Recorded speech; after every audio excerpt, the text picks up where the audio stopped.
Tampaknya Gibran Raka Buming Raka benar-benar kesal ketika publik mengangkat citra negatif terhadap dirinya yang memposting video di akun YouTube Gibran Raka Buming Raka dengan subscriber saat ini sekitar 90.000 lebih. Di mana 2 hari kemarin Gibran memposting sebuah video tentang hilirisasi dan mendapat dislike jauh lebih besar daripada yang tombol like-nya. 10 kali lipat jumlahnya, lebih tinggi tombol dislike. Dan tampaknya kondisi itu yang mencuat ke tengah publik membuat Gibran sangat kecewa dan bahkan mungkin kesal. Dan kemarin terlihat lagi sebuah postingan di akun YouTube Gibran Raka Buming Raka yang viewernya yang sudah menonton video tersebut baru sekitar 2.000 lebih. Belum sampai 3.000. Tetapi yang anehnya tombol like sudah mencapai 40.000 lebih. Saya melihat di sebuah tangkapan layar yang beredar ramai di media sosial terutama di laman X. 3.993 views. Baru 3 jam diposting dan sudah di like lebih dari 47.000 orang like. Dan yang dislike 476. Ini aneh karena sesuatu yang sangat janggal dan tidak mungkin terjadi kalau tombol like itu benar diberikan oleh yang menonton tayangan video tersebut. Karena yang menonton baru 3.900-an, ya. Tetapi kok bisa tombol like-nya sudah 47.000. Akhirnya di media sosial ramai disebut bahwa Gibran akunnya, entah itu dilakukan oleh Gibran sendiri atau orang yang disuruh Gibran atau tanpa sepengetahuan Gibran, dianggap membeli tombol like dari akun-akun bot. Sehingga tombol like-nya naik drastis, melampaui viewersnya, melampaui orang yang sudah menonton video tersebut. Dan ini adalah sebuah permasalahan moral karena dianggap bahwa ini penipuan, pembodohan, dan cacat etika terhadap publik. Ini seorang wakil presiden. Mungkin kalau orang-orang biasa yang tidak sedang menjabat melakukan ini tidak akan ada masalah. Tetapi mengingat Gibran adalah seorang wakil presiden dan melakukan hal ini maka akan menjadi sesuatu yang luar biasa karena dianggap ini adalah persoalan moral. Gibran melakukan pembohongan publik untuk mendapatkan citra positif dari tombol like di YouTube. Ini akan menjadi opini yang membesar bahwa hal seperti ini saja Gibran harus melakukan sesuatu, atau bukan Gibran mungkin orang yang disuruh, atau bukan orang yang disuruh, tetapi orang yang mau melakukannya karena sadar harus membantu Gibran. Kita tidak tahu siapa sekarang pelakunya. Bahkan saya mau mencoba membaca satu komentar yang ada di postingan tersebut dari @dims_k340 mengatakan komentarnya, minimal kalau mau suntik like tunggu view-nya tinggi dulu lah, ketahuan kan itu jadinya sekelas wapres masa gak ngerti. Oh iya, belum tanya AI, lu tuh wapres ini malah terang-terangan manipulasi suara penonton. Sesepele like YouTube aja nipu pakai beli bot, apalagi suara rakyat. Nah, inilah sebuah komentar yang saya baca dan di-capture dan beredar luas di tengah media sosial yang justru menandakan dan menuduh bahwa Gibran melakukan perbuatan tercela. Dan kalau kita kembali ke konstitusi, perbuatan ini untuk saudara Gibran, apakah Tuhan sedang membuka Gibran, kita tidak tahu. Karena memang sekarang dukungan terhadap pelengseran Gibran menjadi wakil presiden ini kan semakin ramai. Semakin banyak orang yang bersuara. Terakhir, terbaru bahkan Jenderal Purnawirawan Sutioso pun menyampaikan pendapatnya bahwa Gibran tidak layak. Ya, teman-teman, setelah Forum Purnawirawan TNI yang memberikan surat kepada DPR dan juga MPR, teman-teman, maka semakin viral mengenai pemakzulan Gibran ini. Karena ternyata bahwa Forum Purnawirawan TNI itu serius untuk memakzulkan Gibran sebagai wakil presiden. Dan kita lihat teman-teman siapa saja yang terlibat di dalam pemakzulan Gibran ini, khususnya yang mendukung surat atau menyampaikan surat kepada DPR dan MPR untuk ditindaklanjuti bagaimana pemakzulan wakil presiden Gibran ini. Nah, di sini dikatakan bahwa siapa purnawirawan TNI yang terlibat dalam surat pemakzulan Gibran. Oke. Forum Purnawirawan Prajurit TNI mengirim surat ke Ketua MPR dan DPR RI meminta tuntutan pemakzulan Wakil Presiden RI. Ya, halo teman-teman, kembali bersama saya di channel ini. Salam inspirasi, salam NKRI, harga mati. Bersama saya di channel NES 2045. Yang membahas seputar politik, pendidikan, dan juga budaya. Dalam hal ini kita bahas soal isu soal berbagai macam persoalan-persoalan yang terjadi di Indonesia dengan banyaknya tuntutan dari pihak-pihak yang menginginkan Gibran untuk mundur atau usul atau tuntutan agar Wakil Presiden Republik Indonesia Gibran Raka Buming Raka diganti lewat MPR. Ya tentu ini petisi atau tuntutan yang harus serius juga ditanggapi karena ini disampaikan langsung dari para purnawirawan dengan berbagai ratusan jenderal TNI dan juga ada pernah sebagai wakil presiden yaitu Pak Tri Sutrisno, ya beliau juga ikut dalam menandatangani itu katanya ya, diberi restulah untuk tuntutan itu. Tetapi bagi saya ini sesuatu hal yang sulit untuk dilakukan, tetapi bukan berarti tidak bisa ya. Karena tidak segampang itu mengganti wakil presiden, tapi bukan berarti tidak bisa. Ya. Sedangkan Bung Karno sekalipun sang proklamator Indonesia ya yang berjuang untuk negeri ini biar merdeka misalnya, meskipun memang kemerdekaan itu adalah dengan perjuangan masyarakat atau rakyat seluruh Indonesia gitu ya. Tapi di bawah kepemimpinan beliau digantikan oleh Pak Harto. Karena mungkin berada dalam bawah tekanan politik kalau pada saat itu mungkin ya, atau apalah itu ya. Kita nggak tahu, itu hanya kita sedikit tahu lah. Dan kemudian Pak Harto, sekeras-kerasnya Pak Harto misalnya pada zaman otoriter pada saat itu, beliau mundur dari jabatannya karena rakyat sudah menuntut.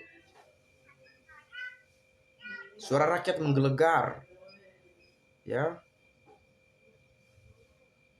bersatu padu, merebut demokrasi.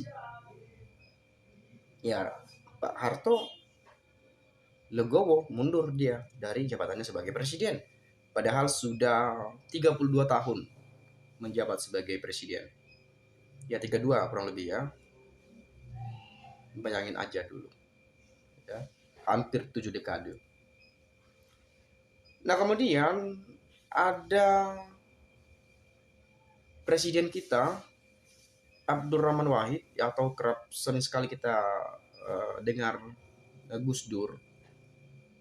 Ini saya nggak tahu di kudeta atau di bawah tekanan politik atau apa, tetapi mundur juga dan digantikan oleh Bu Megawati 2000 berapa 2001 kalau nggak salah ya, kurang lebih gitulah ya, 2001 ya, mungkin ya 2001 atau 2000 ya, kurang lebih gitulah ya, 2001 lah kalau nggak salah itu ya. Itu teman-teman, apalagi ini ya, memang yang membedakan ya mungkin sekarang kan dipilih langsung oleh rakyat Indonesia, mungkin dulu ya tidak gitu ya, bukan secara pemilihan umum ya, mungkin lewat MPR atau apalah itu ya, dan sekarang memang dipilih langsung oleh rakyat Indonesia. Tapi ya kalau rakyat menghendaki untuk mundur ya mundur, copot ya copot, karena kedaulatan tertinggi itu adalah di tangan rakyat ya. Oke lah, tapi saya nggak terlalu jauh panjang lebar ke sana, tetapi secara pandangan hemat saya ya seperti itulah. Kalau saya salah, silakan dikoreksi, kita belajar bersama, silakan berikan pemahaman yang baru juga nantinya di komentar pada video ini, biar saya juga bisa banyak belajar kepada sepuh-sepuh yang mungkin lebih ya berpengalaman, Bapak Ibu dan teman-teman semua ya. Oke, kemudian di sini coba saya ulas berbagai komentar teman-teman kita. Ini ada beberapa komentar.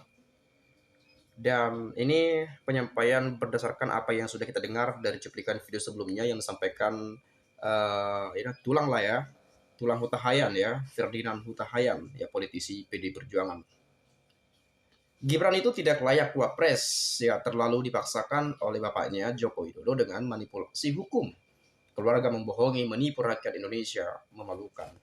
Ya ini tetap kembali, walaupun ini sudah lama, sudah dilakukan sengketa pilpres di Mahkamah Konstitusi, tetapi ini tidak akan bisa hilang dari kepala kita, dari pikiran kita, putusan 90 tahun 2023 yang melanggengkan yang memberikan karpet merah kepada Gibran untuk maju berkontestasi sebagai wakil presiden di pemilu Pilpres 2024 lalu.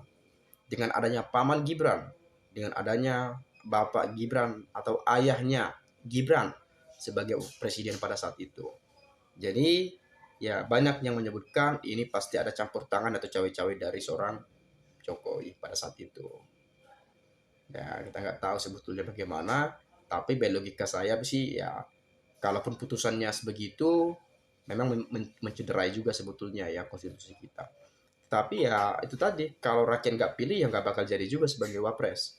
Tapi ya kembali lagi dengan banyaknya dugaan-dugaan kemarin ya kecurangan atau apalah itu ya. Dan kemudian ada bapaknya presiden, ya besar kemungkinan ya potensi menang kan sudah banyak. Apalagi beliau mendampingi Pak Prabowo. Pak Prabowo pendukungnya banyak banget. Tambah lagi Gibran mungkin efek Jokowi. Ya makin menang telak lah. Makanya dapat 58%. Ini kemenangan yang luar biasa ya. Kemudian Gibran jadi wapres karena bapaknya, karena KPU, karena Bawaslu, karena MK, karena Kodari. Semua lembaga pemilu tunduk dengan Jokowi. Tidak ada tuh suara rakyat yang memenangkan Gibran. Bohong semua. Gibran masih muda, masih panjang karir politikmu, mundur wae timbang ya. Anak penipu kerjanya pasti menipu, para pendukung penipu juga kerjanya menipu. Inilah bukti akan seterusnya curang dan curang lagi kebiasaan atau ini keturunannya. Oke, semoga 8 butir tuntutan for program TNI dapat segera dilaksanakan untuk keadilan, kemakmuran, dan kesejahteraan seluruh rakyat Indonesia. Lebih cepat, lebih baik mengusulkan Gibran ganti wapres yang nanti bentar ya.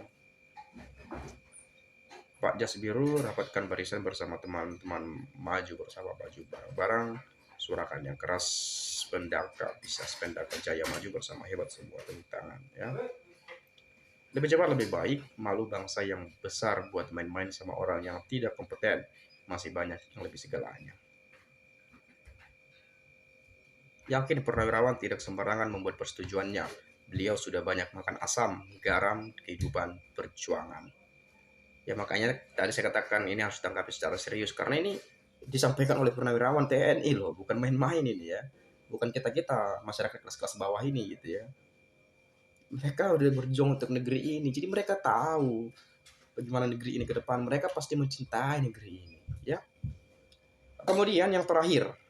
Semua persoalan selesai dengan hilirisasi termasuk lapangan kerja 19 juta orang. Rakyat yang tinggal di pinggir sungai melakukan hilirisasi juga saling menguntungkan tuh. Mereka nggak buat peraturan hanya kemauan saja. Ya, tuh BAB di sungai jadi makanan ikan ditangkap nelayan buat masyarakat. Simbolisnya mutualistus kan. Ini soal janji kampanye 19 juta lapangan pekerjaan, hilirisasi terus yang disampaikan. Nah kemarin tuh kemudian karena tadi hilirisasi kerap Gibran menyampaikan nikel gitu ya. Di baru-baru ini ya tambang nikel yang ada di Raja Ampat sana teman-teman. Mulai dari 2017 kalau nggak salah itu sudah ada izinnya dikeluarkan pada saat pemerintahan Pak Jokowi sampai sekarang ya sudah 8 tahun lebih, kurang lebihnya 8 tahun ya. Itu bisa merusak keindahan atau sering sekali kita sebut surga dunia lah yang ada di Indonesia, ada di Papua sana, daerah Papua sana ya. Jadi ya itu tadi hilirisasi nikel demi bisnis, alam pun dirusak, laut apalagi. Padahal itu udah indah loh. Dan secanggih-canggihnya teknologi, kalau sudah sempat seperti itu keadaan Raja Ampat tadi, itu nggak bakal bisa dikembalikan seperti sedia kala. Tapi ya itu hanya sekedar saja. Mungkin kita tetap juga support bagaimana pemerintahan ini ke depan. Ya, selagi kebijakannya mengarah kepada kepentingan rakyat, tidak hanya kepentingan keseorangan atau kelompok-kelompok atau individu yang lainnya, kita tetap dukung dan support dengan serta kebijakan-kebijakan untuk membangun negeri ini ke depan. Itu saja dari saya. Terima kasih. Saya ucapkan salam dan sampai jumpa.